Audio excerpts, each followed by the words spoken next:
What's up, guys? Charles from Champions of the Game Time, and I'm coming at you with my 23rd place Denver, Colorado Regionals Darklord deck. This deck got me my invite, and I am just so happy that it did it because I have waited for this deck for so long and play tested, got beat a whole bunch, did the normal brick hands, and I went and I competed and I went 6-2, and that got me 23rd out of 24, the top 24, which isn't, like first place, but it's still an invite's an invite. So without further ado, I want to jump right into the deck profile. So first off, you play triple Ixchel. Ixchel is, your draw power, the discard 1+1, draw 2. What makes this deck really good is the amount of draw power it has. Even though you can still brick, the deck has its good, bad, and ugly times, but in Denver, this card got me out of so many problems. Then after that, you play her partner in crime, 3 Superbia. Superbia's Revival from the Grave. He's one of the better of the older Darklords. And normally you just send him with Ixchel to draw 2. Next, you play triple Naston. I like playing 3 at Naston. I know I saw a bunch of Darklord players playing 2, but I like him at 3 just because he's a Darklord name, and he's really good to have in hand. The ability to ditch the spell and traps to summon him, then activate his effect to mimic them is really good. Then after that, I played double Zerato. I played double Zerato just for the main fact of the trade-in target. I like trading a lot more in the deck than I like Allure, just because you want stuff to the graveyard for Superbia's effect, and Zerato gave you more trade-in targets, because normally if you played the 1 Zerato, 3 Superbia, and the 2 Christias that people play, that's still a very minimum trade-in. So I decided to up him to 2, and then I play for the 1-ofs, 1 Texacapokal.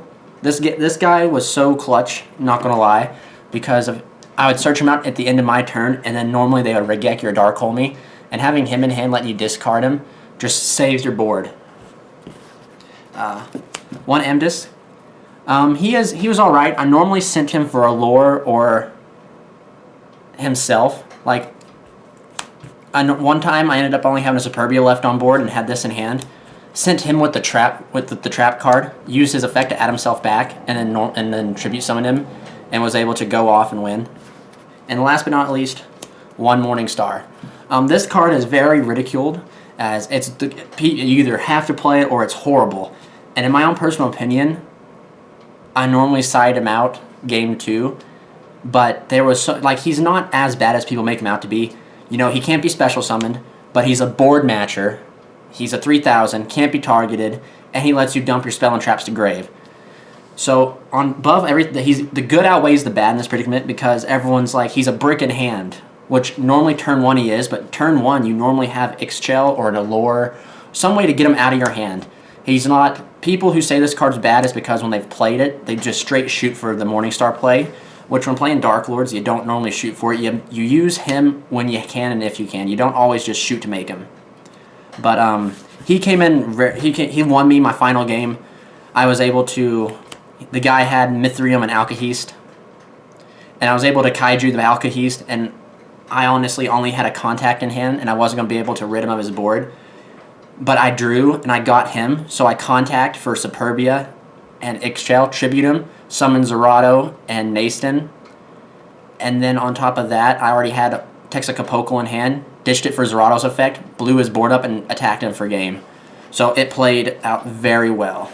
And then for the non-Darklord cards, you play double Christia.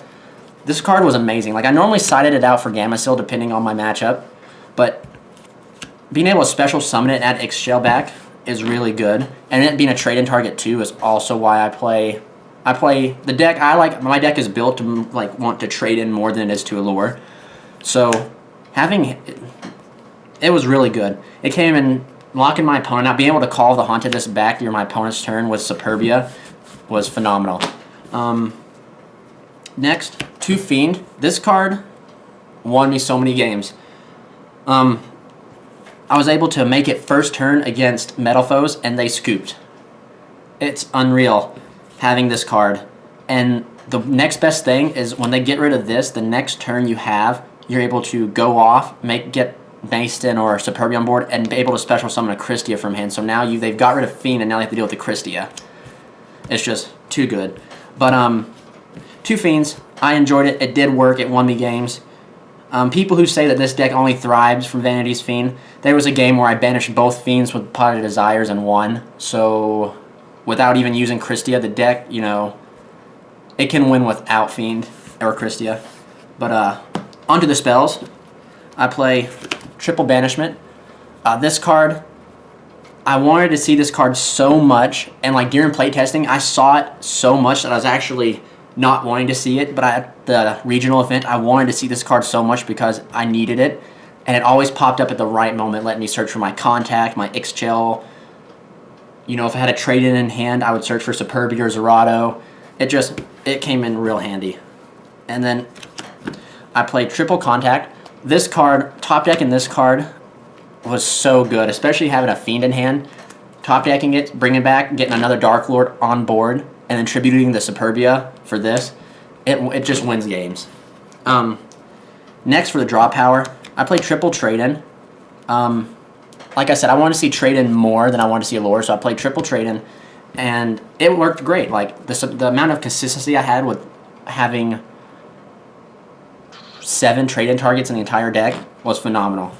And then this is where I kind of got questioned, but it actually worked out perfect for me. I played only 2 Allure. Like I said, like the deck doesn't really like banishing its stuff, and it really sucks when the deck is like famous for bricking, and Allure makes the bricks even worse because you're forced to Allure again. And I found in playtesting, I was alluring into another Allure, and then it would eventually resolve. So I'd have 2 Allures done and still have an Allure in hand, and have to blindly Allure, which would cost me game. So I only used 2 Allure, and it worked phenomenal for me. I never, like, this deck only bricked once at me at the entire regional event, and it was my third round in my match against ABCs, and I hardcore bricked, and that was the only time I bricked was in that last match. So having this at 2 really helped me out a lot because it allowed me not to draw into Allure. It allowed me to draw into more of my level 8s and a trade-in. And then Pot of Desires. At first with Pot of Desires, I was really skeptical of this card just in general because I was like, wow, banish 10, it's such a high cost. And then I actually stopped being scrubbish and learned that the card is phenomenally good, especially in a deck that when you don't brick and you just have everything you need and you're able to immediately get a +1 from it and just get so much advantage off it. This card came in so clutch because I would be able to establish my board and then Pot of Desires and recover because I overextended a lot because I had to in order to get the Fiend out or in order to get Christie out or make a very impenetrable board. And then just having this and then desiring after that to recover your replenished resources was just too good. That entire day I didn't banish all 3 of anything. It was my Desires banishing was spot on. And then Double Twin Twister. This card, again, I played a Blue Eyes player, and I opened with this every first hand, and he always set 2. And every one of the sets he always set was a Solemn Warning. And that warning, if I didn't open this and he warning me, he was going to have game. So, you know, it's typical Twin Twisters. You need to get rid of the back row, and it doesn't hurt pitching some stuff. Then I played 1 Regeki, and this card, at last minute, I thought I was about to put in an Upstart Goblin for it, and I'm so happy I didn't, because this card was so amazing. I drew it at all the right times and was able to Regeki. Like, they would be able to make a giant board first turn in Regeki and ruin it, and then I was just able to shoot for game. But that's it for the spells. Now on to the traps. The trap lineup's not too big. I play Double Rebellion, the best trap that the Darklords have, the non-targeting destruction, recyclable, so if you set it, you can destroy 2 cards. If you have a Darklord on board, you can theoretically destroy 2 by mimicking it. The 1 enchantment, and I found this card came in a lot more clutch than I anticipated with, because there was a few times I'd banish 1 Rebellion, and I'd have to search out, because I'd have to search out this, just for the fact that this was already in my grave. And this card just saved me so many times. Being able to chain this to a Buster and take their Buster for the turn, or them off, just, and I guess the Alkahest was a big problem. I took the guy's Alkahest and tributed it for Vanity's Fiend. Just phenomenally good. And then 2 Call of the Haunted, because Superbia is a card, and Call of the Haunting Superbia back to get back any Darklord or Christia was so good because it allowed you to recover from those Dark Hole / Regeki boards. The one thing the deck loses to mostly is getting Darkhold and Regeki'd, because it just blows your field. And if you don't have this one Texacapokal that's in hand to protect you, you lose. But having Call of the Haunted set and then getting Darkhold and Regeki and able to recover back a board or recover back it really helped out a lot. And then for the last card of the deck, I played Vanity's Emptiness, and I've always been a very hard believer in decks that spam big monsters like Dark Magician, Blue Eyes, Darklords, even ABCs. Vanity's Emptiness is very well needed, just because when you establish such a strong board that the other opponent has to go into their extra deck or special summon to get over with, you can activate Vanities and lock them out. A lot of people are saying this card needs to get banned, but it's already at 1. So I think they're just salty because they've got Vanities. I've got Vanities before and been fine with it. I'm not salty. I understand the card is really good. But onto the extra deck. The extra deck, I played 1 Titanic Galaxy, 1 Elsie, 1 Galaxy Cypher Dragon, 1 Full Armor Dragon. In my DDD matchup, this came up to where I had Naston, made this, took his King Ragnarok, put this on there, and I was in such a good spot that I was like, go ahead, it's your turn. And then I got Raw Spear moded, and it sucked. But regardless, these two combos these two right here, very good combo. Take like their Tsukiyomi and make it your own. 1 Lancelot, I never made him. I almost made him a few times, but what really sucks about Lancelot is the forced negation that he has to do. So in a few games when I almost made him, I just decided to make Hope Harbinger instead. But there was a bunch of times I wanted to make him, but I had plays set already to where I couldn't wait. I'd have to activate my Call of the Haunted or activate my Vanities at the start of their standby phase so that they couldn't do anything. And having this on board, it wouldn't benefit me at all. But still a good card. Fieldgrid came in clutch because I was able to... The chain ability of the deck is I had Fieldgrid out along with Ixatel. They Dark Hold. I activate his effect to target Ixchel, and then I chained Ixchel's effect to search out a contact so I could recover next turn. And it's phenomenal. Like the deck, the new Darklord cards are so it's so nice that they're quick there during the player's turn, because not only did it allowed me to get a contact back from my deck to my hand, but it also saved Ixchel and the guy couldn't plow over the 29 booty. I played 1 Gustav Max. Never made this one because I never got in the range to burn him for 2,000. I normally either killed them in 1 turn or didn't kill him. Super Dora. I made this guy twice, and it was phenomenally good. At 3,200 attack, along it's able to save itself or a Darklord, or even able to use it to target your opponent's monster when they try to use stuff on it. Amazing. 1 big guy and 1 Flare. I made Flare once, and it was to put pressure on board, and they did a really good job because they, instead of focusing on the Vanities and my Call of the Haunted I had set in the back, they focused on getting rid of this instead, which was really nice because they ended up pitching a Twin Twister as cost for the Buster to get rid of it. And then 1 Stardust Dragon, because I do play Starlight Road, so I side deck it. So 1 Starlight, and then Blue Eye Spirit Dragon, Dark Law, totally awesome, and ABC Buster for the Cherries target. My side deck was alright. It wasn't, I guess, I can't say it was, it could have been better, but just on the notice that I had, this is what I made. I made 2 Gamecill, and Gamecill I decided to play in the side because I normally sided it out for Christia, and siding out for Christia never really hurt because it's a trade-in target too. So I Gamecilled a Cyber Dragon Infinity, I Gamecilled a Toad, and decently good. And then 2 Ghost Reaper. I only put this card in once against the ABC matchup. And my theory with this card, at least playing it with me, was every time that I would open cherries, I don't have anything to back up the cherries. So again, the ABC matchup, I opened cherries. I lost the ABC matchup that I had. Opening cherries, got rid of the Buster, but then I had no follow-up plays. So I'm going to drop the cherries and make a complete rank 7, 8 extra deck just because cherries is not doing what it needs to do for me.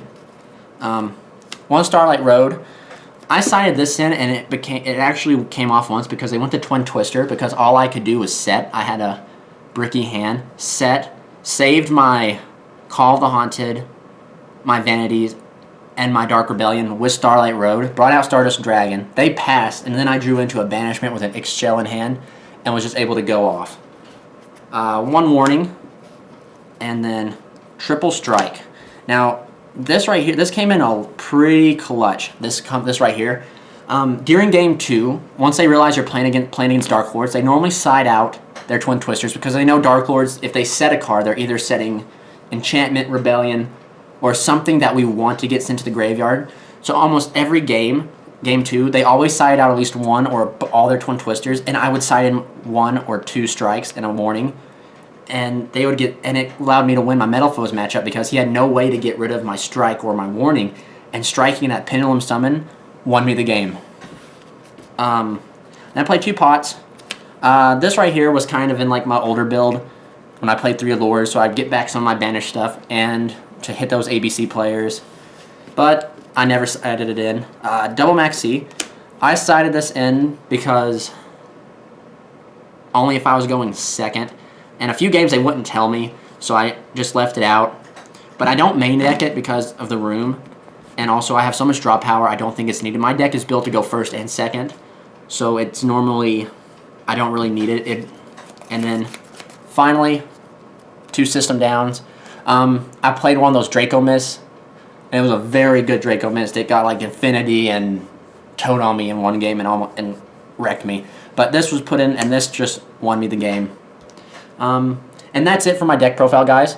I'd like to thank you for watching, so please like and subscribe if you want future more content. And other than that, this deck, the Darklord deck, just did phenomenal for me. I am just really pleased with how it turned out. And to get it's my first invite. And not only that, I was the only Darklord player to top at the event. So it's real special to me to know that a deck that I've wanted and waited to play for and I strive to play for got me my top. But thank you guys again. If you'd like more videos of our regional team that went and their deck profiles, let me know. Charles out.